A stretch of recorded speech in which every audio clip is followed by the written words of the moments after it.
before I fast forward, let me follow the example of my colleagues to also just say one quick word about UNDP in China.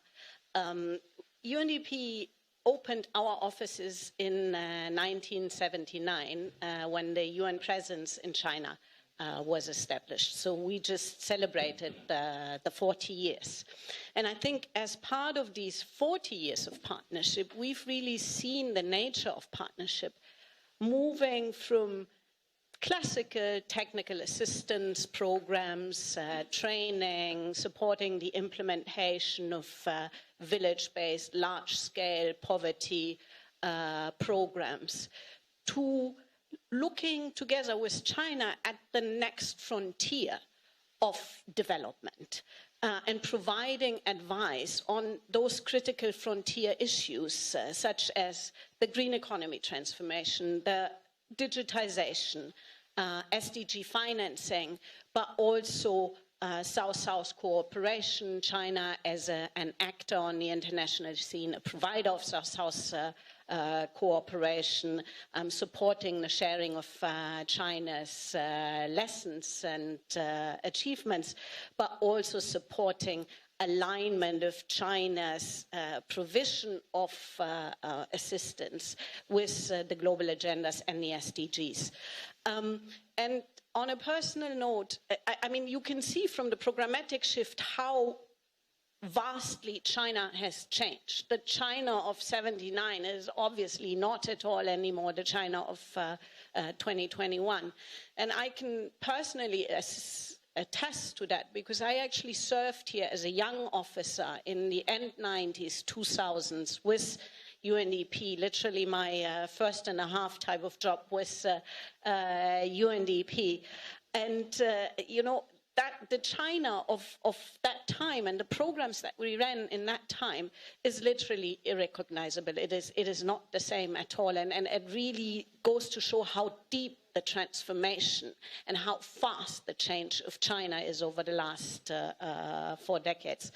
Now, as we gather sort of looking forward, I think climate change is undoubtedly, I think, the biggest challenge of our times. The most existential crisis facing humanity. And I think China and the UN have a critical role to play in the fight against climate change and to avert global calamity. So I think it's quite fitting that we're addressing this particular subject today in this symposium. And I wanted to make 3 points in my remarks. First of all, looking at the global context of climate change. Then looking at China's domestic context, how China is addressing that. And then thirdly, looking at financing the transition to carbon neutrality and UNDP's work in that area, in particular in China. So, as you know, 2021 is the super year of climate change, right? With the 2 COPs, the COP 15, the biodiversity COP in Kunming, that laid the groundwork for the post-2020 global biodiversity framework, and the post-26 on climate change that just opened in Glasgow yesterday. Now, with the current country commitments that we have, the so-called nationally determined contributions, the world is on pace for a catastrophic 2.7 degrees in warming, right? The resident coordinator quoted the Secretary General, he calls it code red. And therefore, to stay within the 1.5 degrees, within the 1.5 degrees, current action, concrete action and concerted efforts, I think, are very much needed. Climate change is obviously not an issue that one country can deal with alone. It transcends borders. And I think as such, the COP26 is the moment for international cooperation that the world really cannot afford to squander. So China has an important role to play on these agendas. And I think President Xi's announcements on the Kunming 1.5 billion renminbi biodiversity fund, but also the announcement on the stop of building coal power plants overseas are critical and very much welcome signals.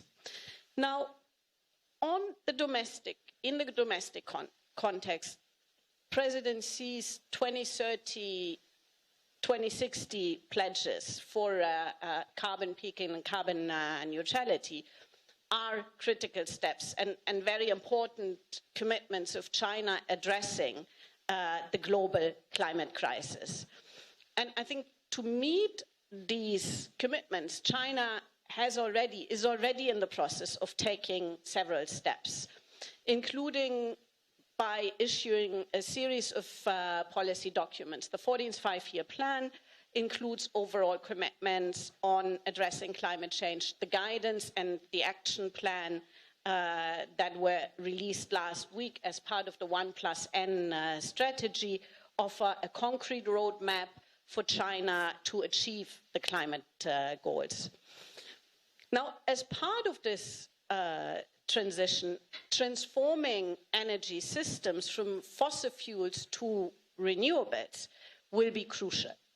And China's current energy mix, we know, is currently still very much fossil fuel based, but this is changing. China has committed to reach 50% of non-fossil energy share in its power generation by 2030.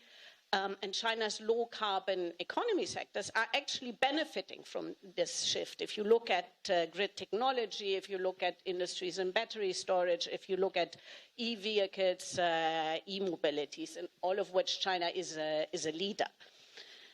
Now, I think building on these concrete plans that just came out as part of the 1+N strategy, China now has the opportunity to accelerate further the progress towards carbon peaking and carbon neutrality. And I think to this end, it's important to peak emissions as early as possible, ideally plateauing off by 2025 or shortly thereafter. So now, there are many policies that will require focus to address the climate crisis, such as the energy transition or green jobs, or the just transition, carbon pricing, fossil fuel subsidy reform.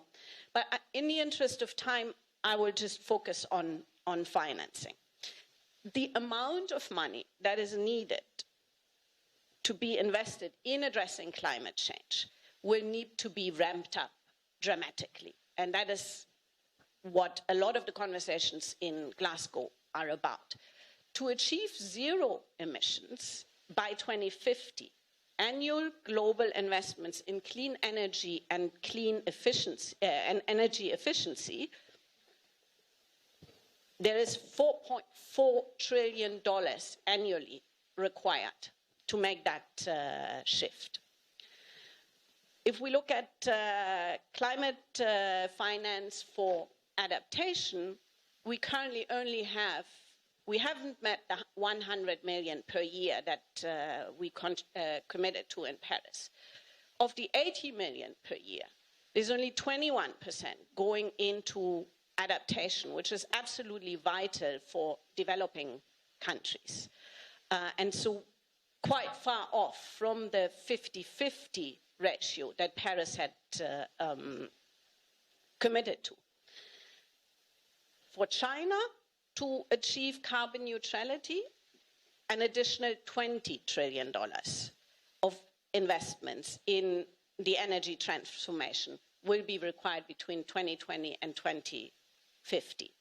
So we're talking massive amounts of monies, right? And to address all of this, I think that there is a few levers that we can look at. First is redirecting public investments and government budgets from climate, nature, negative to climate nature positive. And that means investing in renewables, it means investing in green sectors, and to end support for fossil fuels. The second lever is leveraging the market tools, like carbon pricing, to incentivize sustainable management practices while discouraging investments into harmful practices. And the proceeds of this can actually be used to offset some of the social impact that the green energy transformation and the climate transformation will have on vulnerable populations. The third lever is creating policy incentives for corporate investments into green development and ensure corporate accountability and encourage green finance tools to be used by financial institutions. So as UNDP, we've been actually working on accelerating investments into the green transition and putting nature and climate at the core of development and at the core of decision making. Globally and in China, we've, for example, worked on investment standards and taxonomies to help direct investments towards the SDGs and nature-positive, low-carbon pathways. UNDP is also the secretariat of the G20 Sustainable Finance Group, which is co-chaired by the US and China, and which coordinates efforts on mobilizing international green finance and aligning financial systems with the global finance goals. UNDP also has the Biodiversity Finance Initiative that develops national biodiversity finance plans and implements finance solutions to close the global biodiversity financing gap. And BioFin actually operates in 40 countries. China has just joined this effort this summer.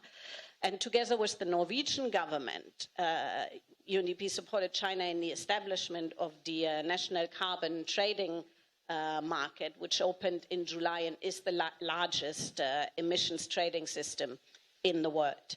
So there's a lot going on, and I think as UNDP, we've been a proud partner of these efforts over the last few decades on addressing climate change and biodiversity.